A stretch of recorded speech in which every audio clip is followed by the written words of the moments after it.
మరో breaking news చూస్తున్నాం. నిజామాబాద్ జిల్లాలో బాలుడి కిడ్నాప్ మిస్టరీ వీడింది. మెట్పల్లిలో బాబు ఆచూకీని గుర్తించి కాపాడారు. మరి కాసేపట్లో తల్లిదండ్రులకు 3 ఏళ్ల బాబును అధికారులు అప్పగించనున్నారు.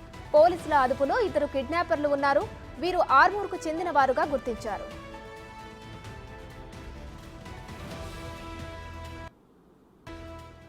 తెల్లవారుజామున గాఢ నిద్రలో ఉండగా బాలుడిని కిడ్నాపర్లు ఎత్తుకెళ్లారు. ఈ కిడ్నాప్ కోసం వారు 2 రోజులు రెక్కి నిర్వహించారు. సీసీ ఫుటేజ్ ఆధారంగా దర్యాప్తు చేసిన పోలీసులు మిస్టరీని కొన్ని గంటల్లోనే ఛేదించారు. చిన్నారి ఆచూకీ తెలియడంతో ఆసుపత్రి సిబ్బంది ఊపిరి పీల్చుకున్నారు.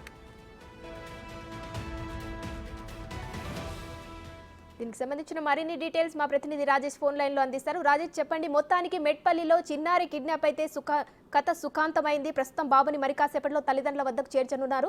దీనికి సంబంధించిన డీటెయిల్స్ ఏంటి? నిజామాబాద్ జిల్లాలో బాలుడి కిడ్నాప్ మిస్టరీ వీడిందని చెప్పుకోవచ్చు. మెట్పల్లిలో బాబును గుర్తించారు పోలీసులు. Rescue team Nizamabad CP Kalmeshwar rescue team ని ఏర్పాటు చేశారు.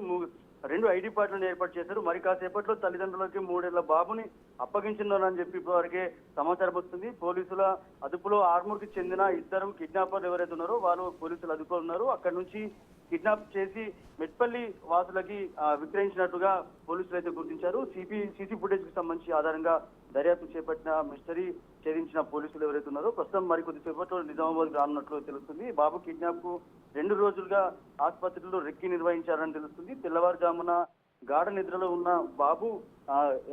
బాబుని తీసుకెళ్లి విక్రయించినట్టు తెలుస్తుంది. పక్కనే ఉన్న తండ్రి నిద్రమత్తులో ఉన్నప్పుడు ఈ ఘటన చోటు చేసుకుంది. తెల్లవారుజామున జరిగిన ఘటన ఏదైతుందో ఒక్కసారిగా నిజామాబాద్ జిల్లాలో ఈ రోజు కలకలం రేపింది. ఊపిరైతే పీల్చుకున్నారు ఆసుపత్రి సిబ్బంది, అటు పక్క పోలీసులు, అలాగే తల్లిదండ్రులు. ఉదయం నుంచి కూడా తల్లిదండ్రులు ఏడుస్తున్నారు. బాబు ఆచూకీ కోసము తీవ్రంగా కలుస్తున్నారు. సిపి కల్మేశ్వర్ సీరియస్ గా తీసుకున్నారు. 2 టీంలను ఏర్పాటు చేశారు. ఈ ఆర్మూర్కి చెందిన దుండగులుగా గుర్తించారు. ఆర్మూర్కి వెళ్లిన తర్వాత ఆర్మూర్కి చెందిన దుండగులు మెట్పల్లి కొంతమందికి విక్రయించడం జరిగింది. మెట్పల్లికి సంబంధించిన బాబుని అక్కడ స్వాధీనం చేసుకుని నిజామాబాద్ తీసుకొస్తున్న సమాచారం అయితే ఉంది. మరికొద్దిసేపట్లో నిజామాబాద్కి అయితే రానున్నట్టుగా తెలుస్తుంది. Right, thank you Rajesh.